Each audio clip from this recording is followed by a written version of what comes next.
అసలు Chandrababu Naidu red book రాజ్యాంగం ఇంకా ఎంత దారుణంగా ఉంది అని అంటే, విశాఖపట్నంలో మా పార్టీకి చెందిన విద్యార్థి నాయకుడు, చిన్నపిల్లోడు, విద్యార్థి నాయకుడు, ఆ పిల్లోడు విశాఖపట్నంలో మా పార్టీకి చెందిన విద్యార్థి నాయకుడు కొండారెడ్డి అని, విశాఖపట్నంలో విద్యార్థి నాయకుడు, ఆయనను కూడా ఇదే మాదిరిగా దొంగ కేసుతో అరెస్ట్ చేసినారు. ఆశ్చర్యం ఏం తెలుసా? ఆ కేసు చూడండి. అసలు ఆ పిల్లని పాపం విద్యార్థి అని కూడా చూడకుండా, స్టూడెంట్ అని కూడా చూడకుండా గంజాయి కేసు పెట్టినారు. ఆశ్చర్యం ఏం తెలుసా? ఆ కేసులో రైల్వే న్యూ కాలనీలో పట్టుకున్నామంటూ ఎఫ్ఐఆర్ రాసినారు. రైల్వే న్యూ కాలనీలో పట్టుకున్నామంటూ ఎఫ్ఐఆర్ నమోదు చేసినారు. ఆశ్చర్యం ఏమిటో తెలుసా? తీరా తన ఇంటి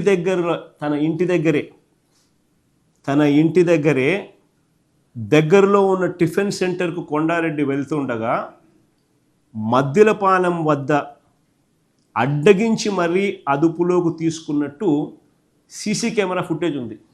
ఇంకా ఆశ్చర్యం ఏమిటో తెలుసా? తీసుకొని పోలీస్ స్టేషన్కు తీసుకొని పోయినట్టు కూడా సీసీటీవీ ఫుటేజ్ ఉంది. ఇంకా ఆశ్చర్యం ఏమిటో తెలుసా?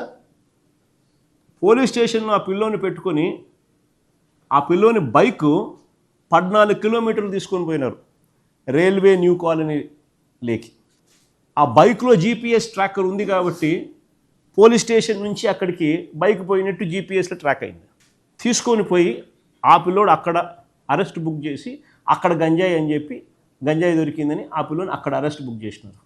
ఈ మాదిరిగా చేస్తే వ్యవస్థలు బతుకుతాయని అడుగుతా ఉన్నా. ఒక చిన్న పిల్లోని పట్టుకొని ఇరికిచ్చే కార్యక్రమం, లైఫ్ను రూయిన్ చేస్తున్నామన్న కనీసం ఏమాత్రం కూడా కనీసము కొద్దిగా గిల్టీ కాన్షియస్ కూడా లేకుండా, దిస్ ఇస్ రెడ్ బుక్ రాజ్యాంగం.